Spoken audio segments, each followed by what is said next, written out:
on a une équipe là qui est en train d'estimer, d'ailleurs tout à l'heure on ira faire un tour, on ira les voir, et qui estime donc arbre par arbre, un par un, et qui mettent une valeur à chaque arbre, avec un certain volume. Et voilà, et en fonction de cette estimation, donc on espère bien que notre offre sera retenue, en tout cas supérieure à celle de nos confrères, et qu'on pourra transformer ces bois pour transformer ces bois qui ont finalement mis autant de temps que l'entreprise du Cerf, 135 ans, et c'est des bois qui ont à peu près cet âge-là. Donc voilà, l'histoire se révèle que ces bois se trouvent sur notre parc agrumes. Voilà.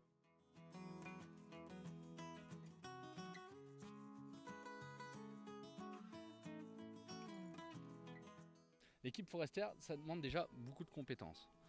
Compétences déjà visuelles, c'est-à-dire qu'ils vont faire le tour de chaque bois et apprécier une valeur en fonction des produits qu'ils voient qu'on pourra faire à la scierie, c'est-à-dire entre le plot, dépareiller, une traverse, une charpente. Ça, c'est la première des choses. Et après, la deuxième compétence assez essentielle, c'est quand même la compétence des massifs forestiers. Voilà, parce que nous, du Cerf, on se balade, on va dire, sur un rayon de 300 km. Donc là, c'est la connaissance des massifs, des secteurs qui fait que, déjà d'emblée, sur tel ou tel lot de bois situé dans tel ou tel secteur, voilà, on a déjà une appréciation globale par rapport aux connaissances empiriques des coupes.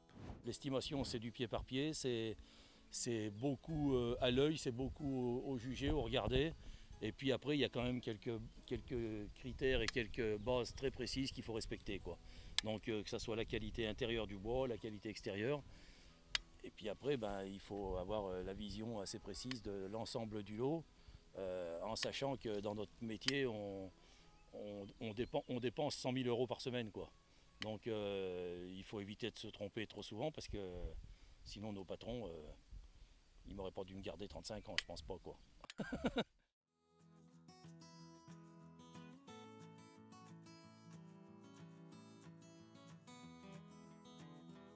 C'est la première pièce de la boutique, hein.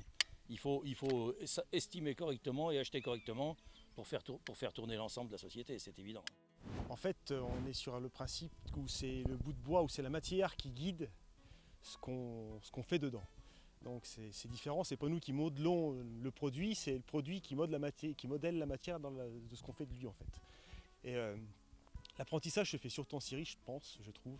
Déjà au niveau de la production, il faut se former à la production, se former à tout ce qui est les qualités derrière de ce qu'on produit, pour ensuite savoir appréhender comment on achète nos bois.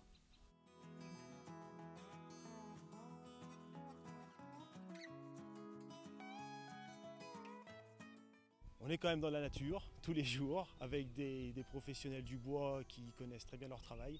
Et rien que vis-à-vis de ça, je peux pas m'arrêter, quoi.